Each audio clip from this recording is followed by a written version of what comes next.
तो बाबा के समक्ष जब मैं पहुंची तो बाबा ने बहुत बहुत प्रेम भरी शक्तिशाली दृष्टि दी। बाबा ने दृष्टि के द्वारा मुलाकात की सभी से, एक संगठन के रूप में और व्यक्तिगत रूप में भी। फिर बाबा ने जब मेरे से दृष्टि की मुलाकात की तो बहुत ही एक प्रेम भरी शक्तिशाली दृष्टि से बाबा ने मुलाकात की। आज का दिन तो ऐसे भी मिलन का दिन और आवाहन का दिन, तो एक बहुत सुंदर दृश्य बाबा ने दिखाया जिसमें मिलन और आवाहन का दृश्य था। तो जितनी भी हमारी पूर्वज आत्माएं, दादियाँ और भी सब जो, तो वो जैसे एक ऊपर बहुत बड़ी गैलरी थी। गैलरी समझते ना, बड़ा ऊपर, और सभी अपने सभी दिव्य स्वरूप में, साधारण रूप नहीं था, सबके पास सबका दिव्य स्वरूप, और दिव्य स्वरूप के साथ साथ सभी के हाथों में एक ताज था। सिर पर ताज नहीं था, हाथों में था। तो ऐसे सब बहुत ही संख्या में थे और हम सभी बहुत सुंदर फरिश्तों के रूप में मालाएं लेके खड़े थे। तो जैसे कि हम सब मालाएं लिए हुई हैं और ऊपर से ताज लिया हुआ है। तो जैसे ने बाबा ने दृष्टि से इशारा दिया, और जब इशारा दिया तो उस इशारे में ये था कि आप एक को ताज पहनाओ और एक आपको माला पहनाएगा। तो जैसे कि फरिश्ते और देवता स्वरूप, अब हर एक ये सोचता था कि मुझे कौन माला, ऊपर को माला पहनानी है और उनको ताज पहनाना है। तो किसने किसको पहनाया होगा वो तो आप ही समझ सकेंगे।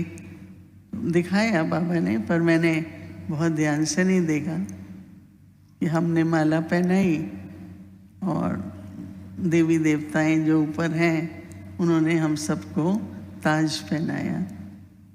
तो उसके कुछ क्षणों के बाद बाबा ने कहा कि बच्चे, ये मिलन है वर्तमान संगम युग का, जिसमें देवी देवताएं अर्थात वो जो संपूर्ण आत्माएं हैं वो आप सब में दिव्यता का आह्वान कर रही हैं और आप सबके लिए जैसे ताज लेके इंतज़ार कर रही हैं। और हम सभी तो मिलन में खुशी से सबके लिए मालाएं लेके खड़े थे। तो ये लेन देन आपस में हुई।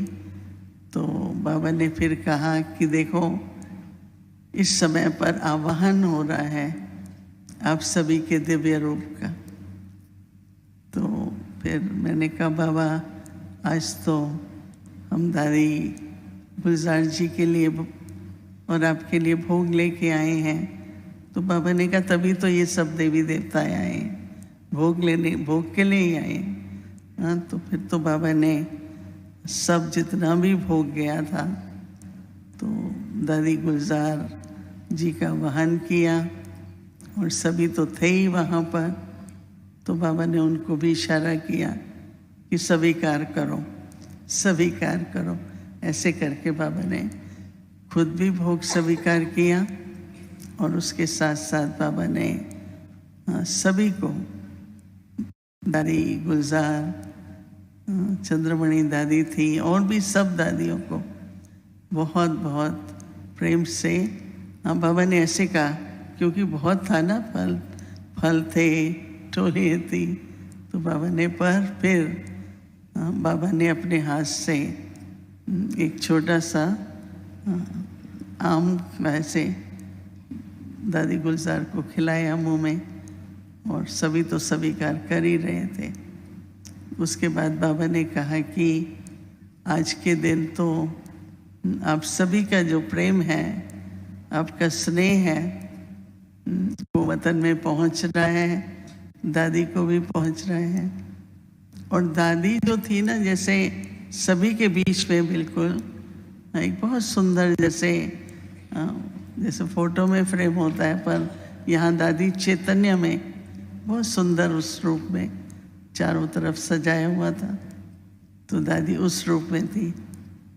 तो मैंने दादी से दृष्टि ली तो दादी मुस्कुरा रही थी, और हर एक को अपने अपने तरह का अनुभव होता है। मुझे अपना व्यक्तिगत दादी से अनुभव, और सभी मिले होंगे तो हर एक को अपने प्रकार से अनुभव होता है। तो उसके बाद जैसे बाबा दादी को इशारा कर रहे हैं, दादी आपको सब बहुत स्नेह करते हैं, आप क्या बोलेंगी? तो दादी तो मुस्कुरा रही थी और मुस्कुरा के बोली, सभी अच्छा पुरुषार्थ कर रहे हैं। ऐसे कहते हुए फिर भी दादी ने कहा कि स्वभाव और संस्कार, स्वभाव में सरलता हो, एकदम सरल स्वभाव हो, और संस्कार जो हैं वो दिव्य हो। तो वर्तमान समय पर दादी ने कहा, हम सभी जो स्थापना के कार्य में आप सबके सहयोगी हैं। तो मैं दादी को कहा, जैसे हमारे वो सहयोगी, तो मैंने कहा दादी हम आपके सहयोगी हैं। तो कहा दोनों के सहयोग से, आपका भी सहयोग और पूर्वजों का भी सहयोग, उससे ये ईश्वरीय कार्य संपन्न होना है। परंतु उसके लिए ये दो वर्तमान समय, ये दो गुण बहुत ज़रूरी हैं। उसके बाद दादी ने कहा कि ऐसे तो आप सब पर बहुत जिम्मेवारी है। कहा दादी क्या जिम्मेवारी है? बाबा तो कहते हैं मैं जिम्मेवार हूँ। तो दादी ने कहा नहीं, अभी आपकी जिम्मेवारी है संपन्न बन बाबा को प्रत्यक्ष करना। ये जिम्मेवारी आप सबको पूरी करनी है। तो उसके लिए संपन्न बनो, अपने संकल्प, वाणी और कर्म के द्वारा इस संपन्नता से बाबा को प्रत्यक्ष करो। तो बाबा ने कहा कि हर श्रेष्ठ संकल्प बाबा को प्रत्यक्ष करें। तो अभी समय प्रत्यक्षता का है। तो बाबा ने कहा कि बहुत समय नहीं है, तो बहुत समय नहीं है तो तीव्र पुरुषार्थ करना होगा। तो दादी भी ऐसे कहती है कि हाँ। तो मैंने कहा दादी हम कोशिश तो सभी कर रहे हैं। तो दादी ने कहा कि नहीं, बाबा इस समय पर आप सबका संपूर्ण रूप आह्वान कर रहे हैं, संपूर्ण रूप का आह्वान कर रहे हैं। तो सिर्फ आप अपने को एकदम, बाबा ने कहा, अपने दिव्य स्वरूप में रहो और बाबा का आह्वान होता जाएगा। और बहुत जल्दी में आप सब अपना संपूर्ण रूप, संपन्न रूप का अनुभव करेंगे। और आप भी बाबा के समीप हैं, बाबा भी आपके समीप है। फिर मैंने दादी को फिर देखा तो लग रहा था कि मन नहीं भरा, कोई बहुत दादी ने चिट चैट नहीं की। तो फिर दादी मुस्कुरा के कहने लगी कि देखो, मिलना तो रोज़ होता है, किसी न किसी सेवा अर्थ आप लोग भी जाते हो और मैं भी आती हूँ। तो मैंने कहा कहाँ होता है मिलन? हाँ, तो जैसे दादी बता रही थी कि ऐसे ऐसे जो कार्य हो रहे हैं वहाँ पर सहयोग जो मिल रहा है, वो दादियों का भी है। तो दादी ने कहा नहीं, सभी साथी बनकर, चाहे हम इस रूप में हैं और आप लोग दूसरे रूप में हो, पर सभी सहयोग देकर के बाबा का ये कार्य हमें संपन्न करना ही है। ऐसा दृढ़ संकल्प सभी रखो। फिर जैसे दादी, हम बाबा तो करते ही हैं, लेकिन दादी ने फिर से ऐसे हाथ करके सबको जैसे कि ब्लेसिंग दी, वरदान दिए, ऐसे बार बार दादी ऐसे करती रही और फिर दृष्टि दी। मैं वतन से वापस यहाँ पर आ गई। ओम शांति।